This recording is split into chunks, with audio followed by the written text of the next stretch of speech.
नमस्कार।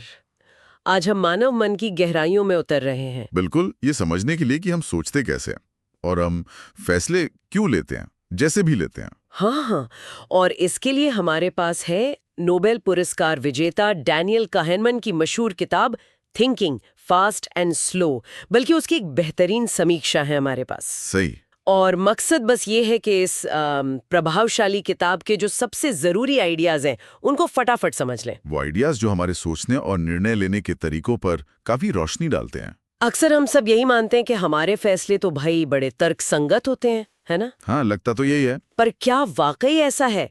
चलिए इस समीक्षा के जरिए पता लगाते हैं।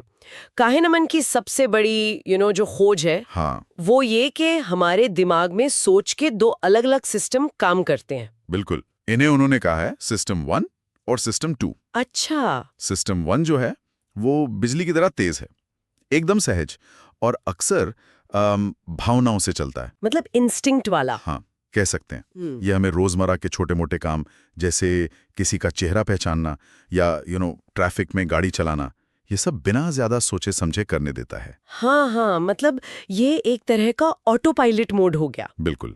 लेकिन फिर ये सिस्टम 2 क्या भला है? सिस्टम 2 वो इसका ठीक उल्टा है।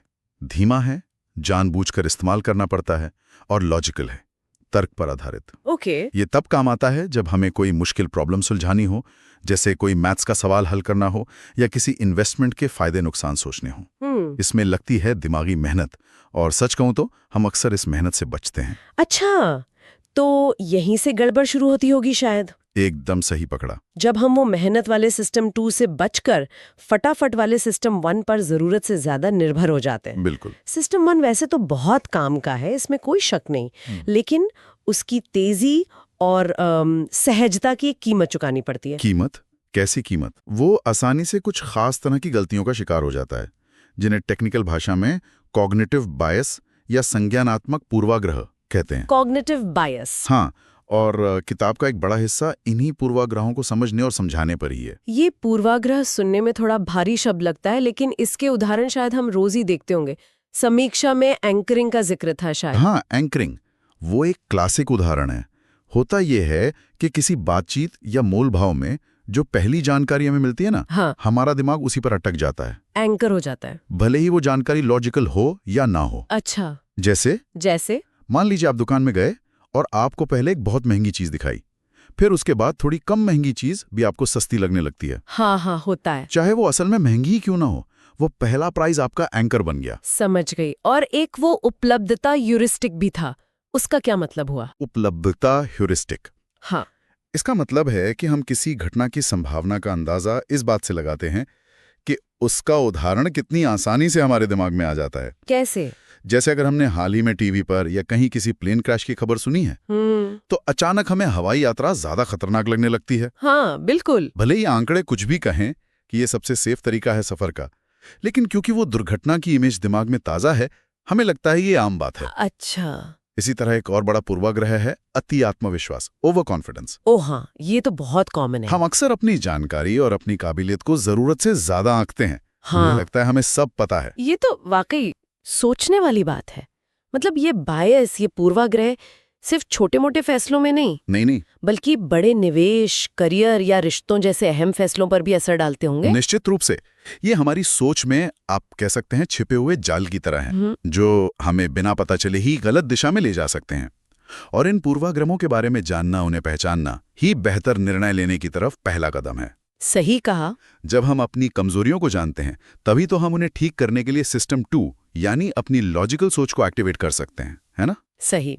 तो ऐसा लगता है कि ये किताब सिर्फ मनोविज्ञान की नहीं है, बल्कि ये तो जीवन जीने के तरीके पर भी एक तरह की कमेंट्री है। हाँ बिल्कुल, और इसका असर बहुत गहरा और बहुत फैला हुआ है। जैसा कि समीक्षा में भी बताया गया है, इसने इकोनॉमिक्स के उस पारंपरिक विचार को चैलेंज किया कि इंसान हमेशा पूरी तरह लॉजिकल होता है। अच्छा। इसके प्रिंसिपल्स का इस्तेमाल अब पब्लिक पॉलिसी बनाने में, मेडिकल डायग्नोसिस सुधारने में और यहाँ तक कि बेहतर बिजनेस स्ट्रैटेजी तैयार करने में भी हो रहा है। यह हमें सिखाती है कि अपनी सोच पर सवाल उठाना कितना जरूरी है। समीक्षा में एक और दिलचस्प बात थी, समझ का भ्रम, इल्यूजन ऑफ अंडरस्टैंडिंग। ये क्या चीज है? हाँ, ये भी बड़ा इंटरेस्टिंग है। ये हमारी वो आदत है या कह लें प्रवृत्ति है, जिसमें हमें कम जानकारी होती है, अधूरी जानकारी होती है। लेकिन हम मान लेते हैं कि हम पूरी सिचुएशन समझ गए हैं। हम अपने मन में कहानी के खाली हिस्सों को अपने अंदाजों से भर लेते हैं और फिर उस कहानी पर पूरा यकीन कर लेते हैं। और फिर शायद उसी के आधार पर फैसले भी ले लेते हैं। बिल्कुल। इसी से जुड़ा एक जबरदस्त कोट भी है समीक्षा में। हाँ, कौन सा? वो है, हम दुनिया के बारे में जितना समझते हैं उसे बढ़ा चढ़ाकर आंकने की प्रवृत्ति रखते हैं। वाह! ये हमें विनम्रता सिखाता है, याद दिलाता है कि हमेशा अपनी समझ की सीमाओं को पहचानना चाहिए और नई जानकारी के लिए खुला रहना कितना जरूरी है। तो कुल मिलाकर कहानी मैन की किताब की ये समीक्षा हमें बताती है कि हमारी सोच 2 सिस्टम से चलती है, एक तेज और सहज, दूसरी धीमी और लॉजिकल। हाँ। और हम अक्सर सिस्टम 1 की वजह से कुछ खास तरह के पूर्वाग्रहों के शिकार हो जाते हैं। बिल्कुल। और ये जानना कि हमारा दिमाग कैसे काम करता है, कहाँ-कहाँ चूक सकता है, यही बेहतर सोच और समझदारी भरे फैसलों की कुंजी है। ये किताब सिर्फ दिमागी कसरत नहीं है, नहीं, बल्कि रोजमर्रा की जिंदगी में बेहतर सोचने का एक प्रैक्टिकल टूल है, एक औजार है। सही कहा। तो जाते जाते एक सवाल छोड़ जाते हैं सबके सोचने के लिए। हाँ, जरूर। हाल में आपने कोई छोटा या बड़ा फैसला लिया हो, उसके बारे में सोचिए। क्या आपको लगता है कि उसमें आपकी पहली प्रतिक्रिया यानी सिस्टम 1 ज्यादा हावी था, या आपने रुककर सोच समझकर यानी सिस्टम 2 का इस्तेमाल करके फैसला लिया? इस पर विचार करना शायद आपको अपनी ही निर्णय लेने की प्रक्रिया के बारे में कुछ नया सिखा दे।